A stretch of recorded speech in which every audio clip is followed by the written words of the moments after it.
Why do you do what you do? I think there's power in being an everyday legacy. And everyday legacy really means to me is how are you showing up and uplifting those around you with great energy where they leave that conversation like feeling seen, heard, and loved. And I think that as a purpose and the ripple effect from that can be huge.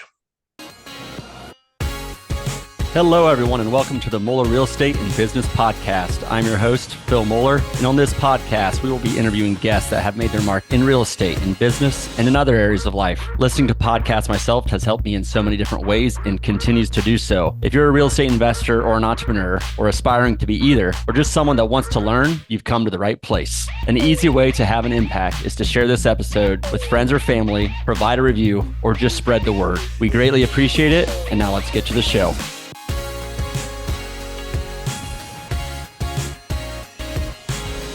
All right. Hello, everyone, and welcome to the Moeller Real Estate and Business Podcast. I'm really excited for our guest today, Bryan McFarland from Westchester, Pennsylvania, just outside of Philadelphia. Bryan is going to be an amazing guest for everyone today. Bryan's background at a high level, just some small things here. An ultra marathon runner. Bryan, real quick, how many ultra marathons have you run? Pushing 20. 20 ultra marathons. He has his own podcast and business called 3x5 Life, which is all about purpose-driven productivity. I'm sure we'll get into that more. He has a sales agency in a manufacturing space, third generation, I believe, extremely successful. And Bryan is having a great impact on that business and continues to grow today. He, of course, is like a lot of business owners, has investments in the real estate space, short-term rentals in the Poconos and St. Augustine. And honestly, I've gotten to know Bryan over the last, I think, 2.5 years. I get to talk to Bryan on almost a daily, for sure, a weekly basis. We run so many things by each other. He's a great, great friend of mine. Bryan McFarland, welcome to the show, man. It is so good to be here. Long time coming. I've been trying to egg you on to do this forever because you've made such an impact on my life, and I know you can impact others. So I appreciate that, Bryan. This show is about you, not me. So we're going to get into that. So Bryan, I just talked about this. I've known you for a couple of years now. I've only seen the dialed in version of Bryan McFarland. Has it always been that way? 0%. No. Okay. So let's go back. Tell me about the other version or the prior, whatever that was. What was the prior version of Bryan McFarland? When was that? And what did this transformation look like? So we all have seasons of life. You know, my season of college, boozing heavy, just decided to just trickle throughout my 20s. Like it does to a lot. I don't know. I have no idea what you're talking about. None. But the season lasted longer than it should have. And I was just not taking life seriously, just kind of working my job with one hand, just more worried about making my buddies laugh over an email than actually doing productive work in the office. So, I mean, really lasted, Phil, probably till like my late 20s. Wow. And so what shifted? So your late 20s, you're kind of, in your words, floating along, being kind of just a comic or whatever you want to call it, drinking a lot. What shifted? Like, what was there a certain event that happened, or was this a slow transition? So two things. So I started dating my wife, my current wife now, well, my only wife, around 27. And, you know, she just had this spark for life. I knew she was going to do big things, and I wanted to mirror that. Like, I wanted to show up as the best version of me, to be a great husband, a great father to her. And then also, like, in my youth, which is pretty common amongst business owners, like I was undiagnosed dyslexic. Wow. Yeah, so Daniel Pink actually has this whole chapter in one of his books. Daniel Pink is a famous business author, and he writes about the dyslexic advantage. And it's all about, like, if you're dyslexic, you're either in jail or you are 2 to 3 times more likely to have 2 or more businesses. And luckily, I fell in the business and not the jail side of things. So in my late 20s, all of a sudden, you know, we had these things, you know, called our iPhones, and things like Audible and podcasts like we're on right now started just like popping up everywhere. So my access to knowledge suddenly became, in the palm of my hand. And like you said, I run a sales agency. So I really called it my windshield MBA, because I was driving all the time to my different sales meetings. And, I would just be like consuming nonstop information, business books, podcasts about personal development and wellness. And it just threw gasoline on my thirst for knowledge. Now I just had a medium of that I could actually tap into and access that knowledge and consume it a lot quicker. Awesome. That's amazing. So at what point in time, the other big part of your story is just running. So ultra marathon, did that happen before all of this? Did it happen after? Was it a result of this? Tell me about that and how we got into ultra marathon running and what that's done for you or how that's impacted you. So I'm completely undogmatic about my diet, but I do eat a plant-based diet. And my wife, was pretty much like vegetarian, vegan when we were dating, but I wasn't at all. And then suddenly I was just like, let me dip my toe into this. And for me, like N=1, which is like I'm the experiment of one, which is Bryan. I did 30 days like plant-based, and this is almost 10 years ago. And I suddenly had a ton of energy. So it's just like, what am I going to do with this energy? And I just started Forrest Gumping it. So I just started running. I got the running bug. I started, reading about like really how to optimize your body, about inflammation, how to recover. And then I heard that people run 100-mile races, and I had no clue that was a thing. And this is around 30, 31.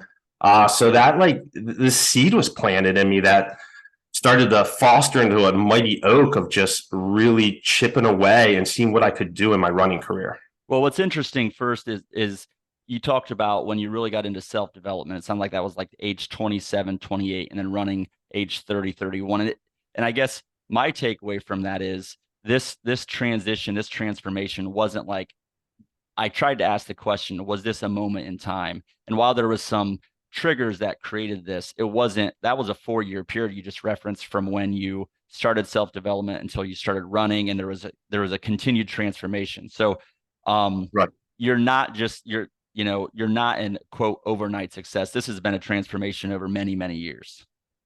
Correct. I'm not an overnight success whatsoever, but I still remember being on a run, listening to the Ritual podcast in North Carolina on vacation, and suddenly like having this, and I was on vacation. I didn't have any drinks the night before. I woke up early, and I suddenly had this like feeling of like some like self-love, self-respect, self-belief. And when you start having those feelings and it amplifies your self-talk, that's when you start to just double down and you start seeing this consistency. If you start doing that consistently, that the ripple effect that causes internally. So a couple of things there. First of all, who talks to us more than anyone else? It's us, right? So it's interesting. So our mindset, what we're saying to ourselves is extremely important. So that's really interesting. So thanks for that. And just like the other thing that I hear you talk about a lot is grit and like taking action and getting the result as much for yourself and your confidence. So tell me more about that and what running and like, how did that build over time? Yeah. So I don't love running, but I knew, I accomplished my first 50K, and the self-love and the self-belief after that race was the best drug in the world. Because, I walked a little taller. I hugged a little harder. I just felt something internally, which I wanted more of. So that just really drove me to continue to train and, overcome adversity. Like you learn a hell of a lot about yourself when you're 80 miles into a 100-mile race. It's pitch dark. You're in the woods by yourself. You feel like you're going to vomit, and you have 20 miles more to go. You tap into something that you don't realize you have, like Goggins' famous quote, when you think you're at your limit, you're only at 40%. And when you overcome those things, how that translates, and this is probably a question you're going to ask next, is how that translates into your business life and what you can accomplish in business, and like how you show up as a father or husband, just becomes that much stronger.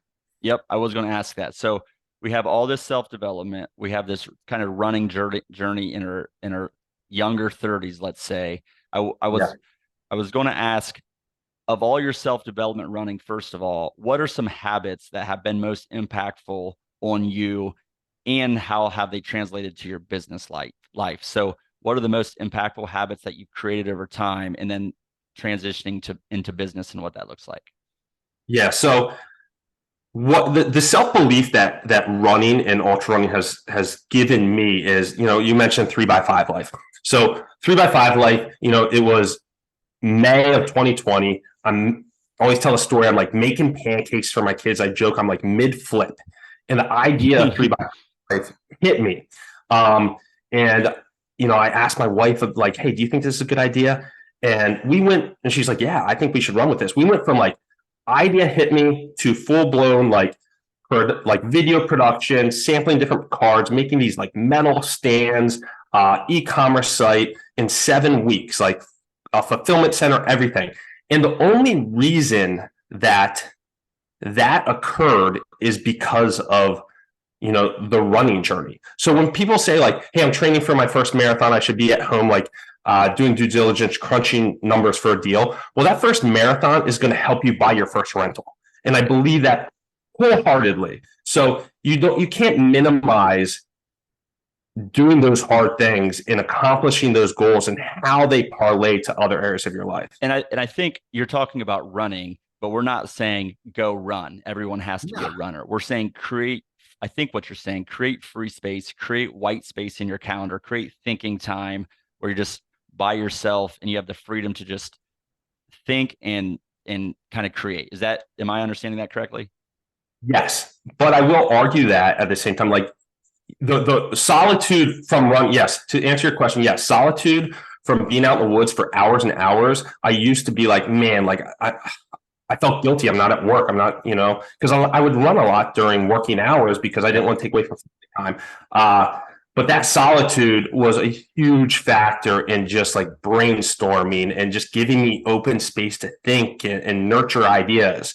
But also, I know you're a student of Phil Stutz and his documentary Stutz, which is on Netflix and everybody should check out. But he talks about your life force and like your life force. He argues he like draws out like a food pyramid, and it's like 80% body, 10% relationships, and then 5% self. And so he's like 85% of your life force, meaning the energy that you're bringing to conversations, all of that is body. So it might not be running. It could be rowing, it could be walking, it could be lifting heavy weights. But when you are doing those activities and nurturing your body, that is going to help you so much in your confidence of how you're showing up in all situations. So I'm not, yes, I'm talking running, but it could really be anything that's moving your body. And I think the way I think about it might be similar but different. Is health is not just, you're talking about confidence, but also just being healthy and the energy you bring to your entire life, whether that's your family, kids, or your business, right? So let's transition a little bit from health to, you talked about 3x5 life. And I think a habit that has been really impactful for you, and quite frankly, you're probably an expert on, or you are an expert on in the space, is journaling. So talk to me about journaling, what that has done for you, if you want to go personally or professionally in your business. How do you use that tool to make you a better business person? Okay, well, to quick describe 3x5 life so people know what we're talking about here.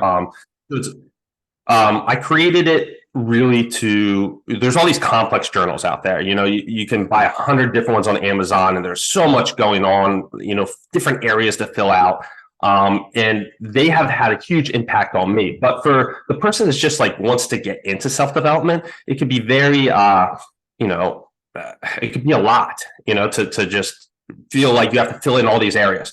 So I created this book called 3x5 Life, and I distilled what I thought was the most important and useful aspects of those big journals into something simplistic. So on one side of the card, it says AM gratitude. On the other side, it says PM wins. And then you flip the card and it's your simple task list or your simple day calendar. So the idea there is, in the morning, like everybody talks about gratitude, right? 3 things you're grateful for in the morning. So that's kind of like a mini journaling session. And then at night, write down 3 wins. BJ Fogg, who wrote the book Tiny Habits, famous professor at Stanford, like at the end of his book of Tiny Habits, he's like, if you get one thing out of this book, it's the power of celebration. Celebration one day will rank as high as gratitude does. So like ending your day with like 3 wins, like putting those positive thoughts into your head before you actually go to bed, it just does so much for, what you're going to dream about, like what you think about yourself. You're just, instead of just, thinking about like, oh man, I didn't get that done, or, all the negative stuff that usually ruminates at night.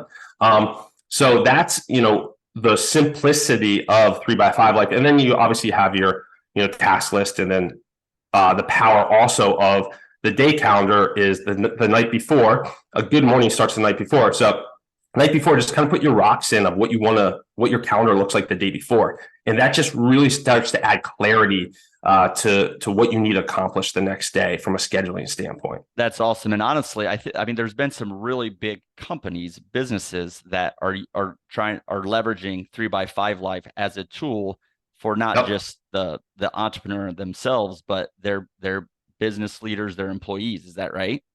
Correct. Yeah. I mean, a whole division of Google bought the product for Mental Health Awareness Month. We worked with a division of Siemens. They bought the product. The largest school district outside of Austin. We kind of made like a kid version where they want to implement these habits with their kids. I mean, just think about you have young girls. At night they're just like, Joey was mean on the bus or what have you. They're always thinking these negative thoughts and if we could just give them the habit of thinking positive things before they go to bed, I mean, that could just be so impactful for their life. And we'll talk about it in a little bit, like just different factors of success, but to me, probably the biggest one is like creating your like mindset. I mean, mindset to me is such a big word. It's so important, but it's not just there or not. It is now, but how you create and grow that mindset is so important. And I think 3x5 life or journaling or personal development, whatever it is so important for that. Yes. Yeah. And journaling, and then besides that, just the power of journaling, we were kind of jamming on that before we jumped on here to record this podcast is, like people talk about doing like morning pages, just like opening up a blank sheet of paper and just letting your unconscious flow. And that's really what Stutz talks about in his documentary too, with that 5% self. That 5% self is just your unconscious that comes out when you put pen to paper with no agenda. And it's hard to create the habit to do it. Yep. But so much good can come from it, and your clarity of thought just becomes that much clearer. Yep. Through that process. That's awesome. So we have this whole journey from our late 20s where we just get into self-development. We start to run. Of course, we continue the self-development just a couple of years ago. So I'll just say your mid 30s or so, Bryan, at that time when we would create 3x5 life in 2020. What are we up to today? What is your focus? What are you working on in business and for yourself, or how are you working on yourself these days? So I say over the last 3 years, through your terrible, pressure you put me under is I've really gotten to real estate, over the last couple of years, which has been such a blessing. It has kind of been a whirlwind of, buying properties and, learning the space, and it's been fantastic. And now, I think one area of self-development is sometimes you're drinking through fire hoses, Yep. You just, there's so many new ideas, things coming to you, and you almost like lose track of what grounded you in the beginning. So for me, the season that I'm in now, I went through some really amazing business growth, real estate growth over the last 3 years. And a lot of that I will admit, was a distraction to, Bryan at his core. And that's what I'm trying to refocus on right now. Those habits didn't wane, but I could definitely tell that there was a shift from, being distracted by all these things. But also you need to give yourself grace in those seasons. We're all going to have those seasons, and they are seasons of life, and not, try to push them off, but really be like, all right, this is a season of growth right now. I need to embrace it, because when I come out the other side, I'm going to be a different person, and I'm a different person than I was 2 years ago, 3 years ago. But also, 2019 version of Bryan was like very spiritual, dialed in a lot of different ways that I want to kind of dip back into, if that makes sense, Phil. It does. It does. So, but you mentioned it, so we can't not talk about it a little bit. So, real estate, your real estate strategy, talk about that. So, short-term rentals in the Poconos and in St. Augustine, um, nice income, nice asset growth, I believe. In addition, some nice tax benefits of that. So, what was the strategy behind your real estate as a business owner that owns their own business? Because if we have business owners listening, they're like, okay, I don't have the time for real estate, or I don't understand all the benefits of real estate. So, from your perspective, what did real estate do for you?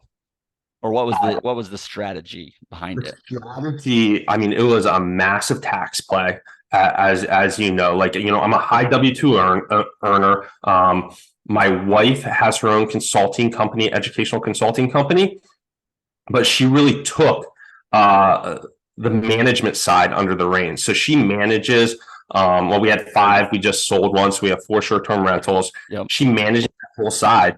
But we were buying these, doing cost segs on them, and that goes right against my W-2 income. So I mean, my taxes were reduced by 80-90%, and I mean that's massive. So that's been the play over the last couple years, and all these assets. I mean, again, we got it into 2019. Yep. Short-term rentals have had their moment. So it is a timing thing. So we had great timing, and they've been kicking off some really good returns, and then the values have gone through the roof. But also another thing with those short-term rentals, to go away from business a little bit, Phil, is the other play was it would force us to go visit these properties. So it almost like was built-in vacations. Yep. Like this past year, we spent 6 weeks at one of our properties in Florida. If we didn't own those assets, we wouldn't do that. And that's a big difference between that and owning an apartment building. The short-term rental, I know you use yours a lot. It becomes this like family getaway. You need to visit these properties anyway to make sure they're not falling apart. So that's been the other real benefit from having this asset class. Well, I want to go into that just a little bit and talk through it. So the potential, but I just did a post on this. So the potential tax benefits, whether it's short-term rentals or other real estate, just some terms that people should look into and understand. You referenced cost segregation studies, a really important way to accelerate the depreciation on any acquisition. So that's really important. You didn't mention this, but real estate professional status or reps status. For a lot of folks, that's a term that is really important. If you're spending a majority of your time in over 15 hours a week, there's some really nice ways to make real estate active losses against someone else, like your spouse's income. There's a term called bonus depreciation, which is really, really important. And there's some others. The interesting thing about short-term rental specifically is it can be considered not a passive loss for real estate, but an active loss. And I know that's with a W-2, that was a really important part of your strategy. Right. Exactly. And that's the thing. You don't need to have real estate professional status with short-term rentals. Yep. Now us having 5, now 4, my wife basically qualifies to be a rep. So now when we just bought an office building, we can make that. You can leverage some of those same tools to offset that. So I think you kind of talked through. So to go back, real estate was a big part of your focus and time 2 or 3 years ago. You learned a ton through that process. You understand the game, you understand the tax game, how to play it now. And moving forward where you are now, okay, you learned that time period was maybe stressful, maybe chaotic, trying to figure things out. But now you have clarity on how you will leverage real estate moving forward, where it fits. It's not the core focus, it's supplemental. It's a supplemental long-term wealth growth strategy in addition to a tax strategy, but your core business is really the core focus of what you're going to be doing. Correct. Without a doubt. Right. So I think the nice thing about real estate is it can fit into your story and your strategy. It might take some time to figure that out, but it can be your core focus. It's my core focus, but it doesn't have to be. There's a lot of other ways to leverage real estate in addition to it. Like, it doesn't have to be the only thing. Yes. And what's interesting is, so I'm in the manufacturing space. So we represent 24 different manufacturers and sell for them. And these could be $3 million shops to up to $100 million Yep. companies, so think sheet metal, injection molded parts, castings, machine shops, things like that.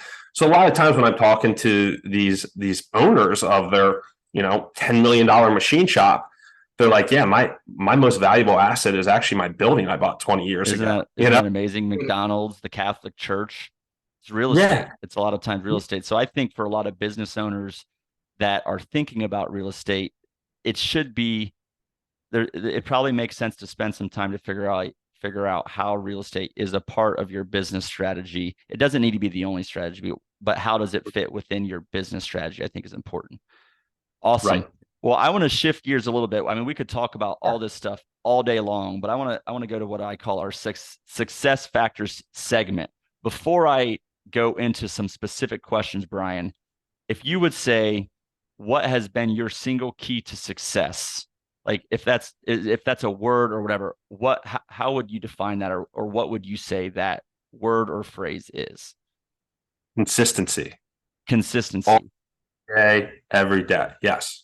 So tell me more about that. And I think you might even have an equation on that. Is that right, Bryan? Yes. I So can't remember it. yeah, so there's an equation I learned a while ago.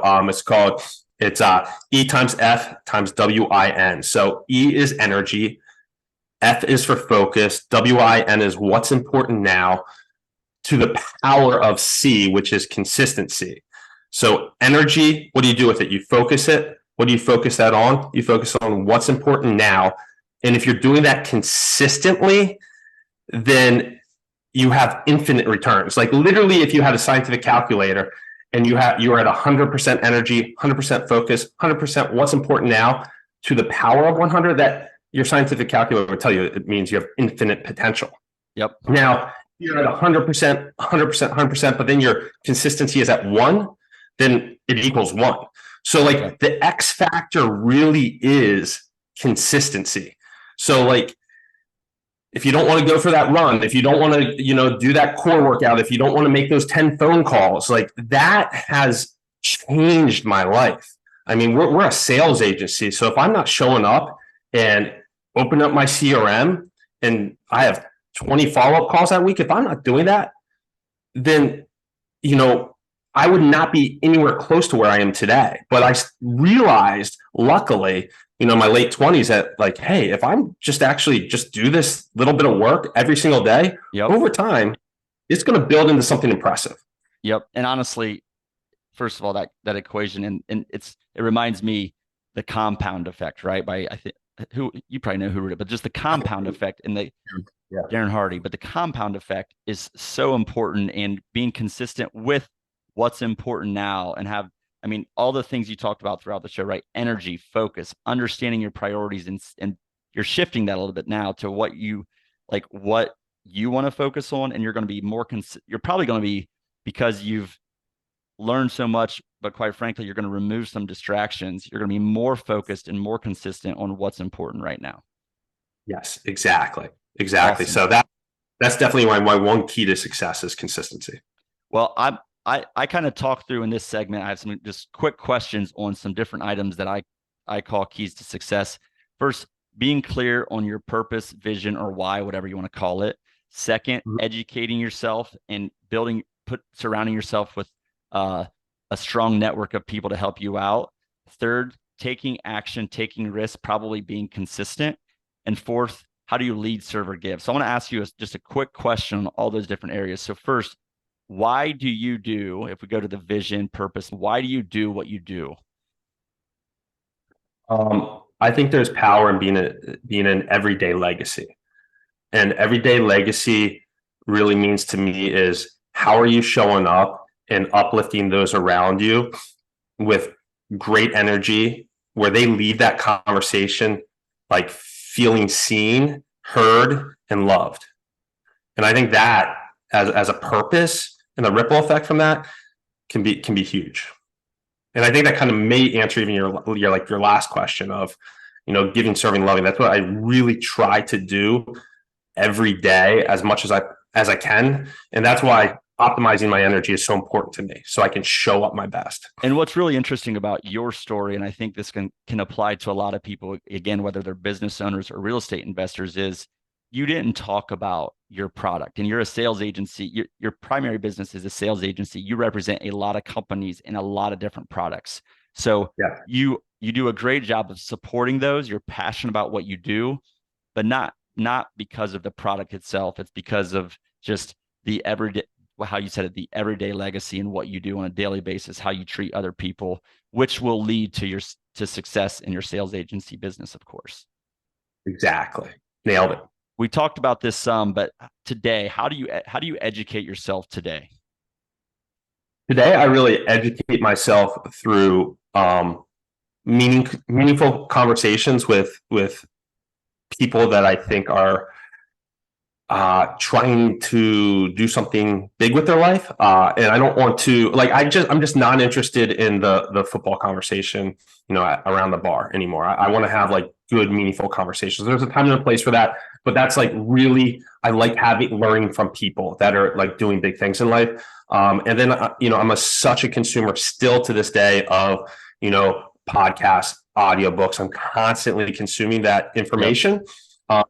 But then also, I'm a firm believer of, people that were like, hey, I want to read 60 books this year. I think that's ludicrous. If you find a book that really impacts you, listen to it 3 times. You're going to listen to it 3 times throughout the year so that you're in a different season of your life in that year, or you're going to pick up something different and take notes on that. So I think that could be a whole separate topic, because I've talked to people that would say, I try to consume as much as possible. And I talk to people that say, I want to read 2 books a year, take a ton of notes, and how am I going to implement it? And honestly, I think there's a balance, because you talked about association and what you do, surrounding yourself with people that are trying to do big things, which I love that. But the balance of, if you're consuming books, in a way, you're networking with people that have written those books, that have had success in that area. But also, so I think there's small, subtle improvements from consuming a lot of books. However, I don't think it does have like, if there's a great book you read, I think going in, reading it 2-3 times, taking notes, and how you're going to implement it is important. So, maybe we disagree a little bit on the approach, but I think there's a balance. And honestly, it goes back to like, what works for you. For you, it's focus on some books that are really impactful and really dialing in that habit that supports that book, or whatever it might be. Yes, totally. And there's a mix there. Like, you could read Who Not How. You don't need to read it again. You get the premise. Yeah. It's a fantastic book. Like, it changed my life because it just shifted how I thought about things, but I don't need to read it again. Yep. Yeah. Great point. Yeah. There's 1 or 2 takeaways. Quite frankly, the title gives the takeaway. There's a lot of supporting in it, but you don't need to go through and reread it. And that's a great point. Okay. Yeah, exactly. You talked about networking a little bit. Is there anything specific you try to do there? You said surround yourself with people that are trying to do big things. Like, what does that look like? The cadence of, having calls with you and other guys on a weekly basis has made such an impact on my life. There's a local group of 50, 60 guys here in the Philadelphia area that I meet up with monthly, face to face. We're breaking bread. We have a speaker come in, and just catching up on what they're doing. And what that really does is it elevates your belief system. When you see Phil Moeller, taking down like massive apartment buildings, you're like, wow, I could then take down this. Yeah, Phil Moeller can do this. I mean, anyone can do this stuff, right? I get it, Bryan. I know what you're saying. I can take down this fourplex if he can take down 100, apartment buildings. So like, it just puts things in perspective, and it makes you, believe more in yourself and learn from all these people. Yep. That's amazing. The other 2 elements of this, taking action, taking risk. You talked about consistency. You talked about grit. When is a time when you were hesitant to take action, but you did it anyway? Like, you were really concerned, maybe fearful, but you said, okay, I'm going to take action anyway. Is there a, I would say it was probably comes to mind? Yeah, probably the first short-term rental I bought, where, and even, the 2, I bought 2 at once after that in St. Augustine. I bought the first one. It was a little bit of a risk, because it was my first, property, but it started really well. So it gave me belief that this model works. But then when I took down something that was 5 times more expensive, a 2-property little compound in St. Augustine, Florida, that was 14 hours away, that was really scary. But you would have never done that. You would have never done that second one if you hadn't done the smaller, more manageable first one, because the risk of the second one would have been likely way too overwhelming to even get to that point. Is that true? I don't want to put words in your mouth. 100%. But then you start to learn to bet on yourself, you know?